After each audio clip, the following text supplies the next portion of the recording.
Hivi utafanyaje baada ya kumuona mpenzi wako au rafiki yako ambaye ni kwa mara ya kwanza kabisa mko katika date, alafu kwa bahati mbaya akatokea mtu mashuhuri, niweza nikasema kwamba labda Diamond Platnumz au Alikiba au Harmonize, alafu akampa namba yako au akamtuma waiter au waitress au unaweza kusema kwamba ni mhudumu, basi mpelekee namba yule mwanamke, alafu mwambie kwamba ni mimi nimempa namba yangu.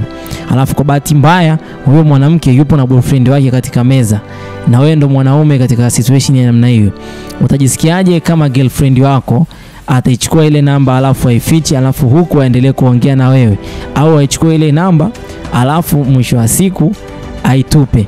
Yani kuna namna kama vile utajisikia kwamba upo vizuri, yani mwanamke wako anakupenda.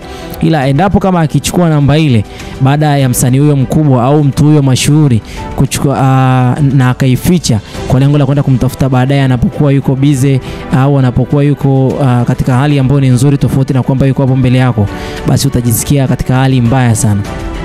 Sasa tukio hili ni tukio ambalo linakushangaza kidogo. Ni muda ambao ulikuwa umepita, lakini ni kipindi ambacho kundi zima la Migos walikuwa katika kundi bado, lakini kwa bahati mbaya walifika katika supermarket. Sasa Offset ni boyfriend wake Cardi B huyu. Sasa akampelekea moja kati ya mhudumu katika supermarket ambaye alikuwa pale mezani. Mwisho wa siku akamwambia kwamba mpelekee mwanamke ambaye yupo katika date na mwanaume yule pale, kwa hiyo mpelekee namba yangu ya simu. Na mwisho wa siku sasa kitu kilichotokea ni kwamba mwanamke huyu alichukua namba ile na akawa sasa anaiangalia kwa kina, yani katika hali ambayo hata boyfriend wake alikuwa ameshagundua kwamba aliyeleta namba hii namba ni ya Offset. Na mwisho wa siku hata washikaji zake Offset walikuwepo wanajiuliza nini ambacho mwanamke huyo atafanya baada ya namba ile basi kupelekwa katika meza yake. Na bahati mbaya zaidi walikuwa wanamchukua pia na video bado nje, wakamchukua video mwanamke yule akaiangalia ile namba. Baada ya kuiangalia kwa muda, marafiki zake Offset walikuwa wanapiga makelele sana. Boyfriend wake akajidai kwamba yuko busy anaendelea kula, lakini sio serious kwamba alikuwa anaendelea kula. Mwanamke yule aliichana ile namba, na alipoichana mwisho wa siku Offset na washikaji zake wakawa wanacheka. Alichana afa akabakiza kipande kidogo sana, akawa anafanya kuikishikilia tu ili awe kama vile ndo anakorogea nacho chai. Yani kwa namna moja au nyingine boyfriend wake alikuwa ametulia na akiwa anaona kila kitu kinachoendelea katika muda ule. Yani hapa alikuwa ni swala la pesa ndio lilikuwa linapigana hapa, na mwanamke huyo alikuwa katika date na mwanaume huyo ambaye nafikiri kwamba ilikuwa ndo mara yao ya kwanza au ni mara yao ya pili wakiwa katika mahusiano. Wameenda basi kupelekana katika supermarket angalau basi wapate chochote kitu. Ila kwa bahati mbaya anaibuka shetani huko ambaye ameshika hela mtaani. Baada ya kushika hela mtaani anakuja sasa anataka apate mahusiano na mwanamke huyu. Kwa hiyo washikaji zake Offset walikuwa wanaangalia situation nzima, nini ambacho mwanamke huyu atakifanya.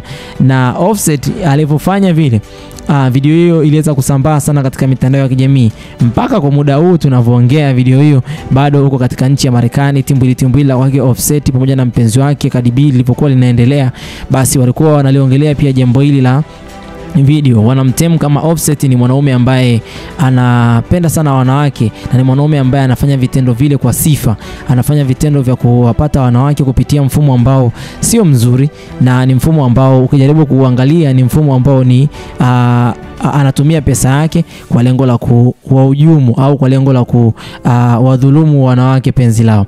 Kwa hiyo hapa ni kama vile alikuwa amegonga mwamba, lakini kwa bahati mbaya zaidi ni kwamba hatujui kwamba katika karatasi ile pale kipande ambacho alikichana ni kipande ambacho kilikuwa kina namba au ni kipande ambacho kilikuwa hakina namba, kwa sababu katika video inaonyesha kwamba mwanamke huyu alibaki na kipande bado kimoja katika ile karatasi. Kwa hiyo utapata majibu kwamba mwanamke huyu anayojua siri yake yeye mwenyewe, na kama Offset aliweza kutafutwa anajua yeye mwenyewe.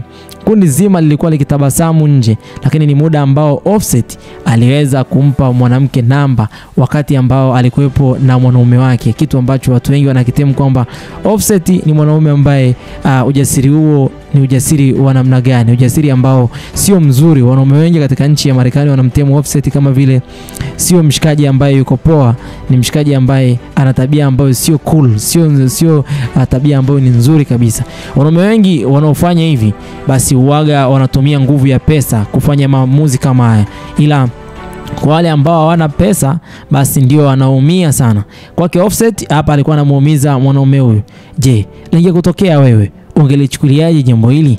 Je, ungepambana, ungepigana au ungesimama hapo hapo mwache huyo mpenzi wako? Na kama mpenzi wako angeendelea basi kuificha namba ile, je, ungejisikiaje? Kwa sababu ni tukio ambalo ukijaribu kulifikiria hapa Offset hana makosa, ila makosa yake yapo pale. Kwa nini amfanyia ikiwepo na mwanaume wake? Lakini mwanamke ndo anayefanya sasa pale hivi yale makosa ya Offset yaonekane au yasionekane. Mwanamke angeendelea basi akaichana karatasi akaitumbukiza hata au akaitupa, basi ingekuwa Offset hapa amezalilika kabisa. Lakini kitendo cha kuchana baadhi ya pepa na kubakiza baadhi ya karatasi, hicho kitendo kimewafanya watu wengi wakawa wanajiuliza, inawezekana vipi mtu achane karatasi vipande vitatu alafu bakize kipande kimoja? Tutajuaje kama kipande kile ndio kilikuwa kina namba? Na kama kipande kile ndio kilikuwa kina namba, je, Offset kama alitafutwa, mwanaume huyo yupo katika hali gani?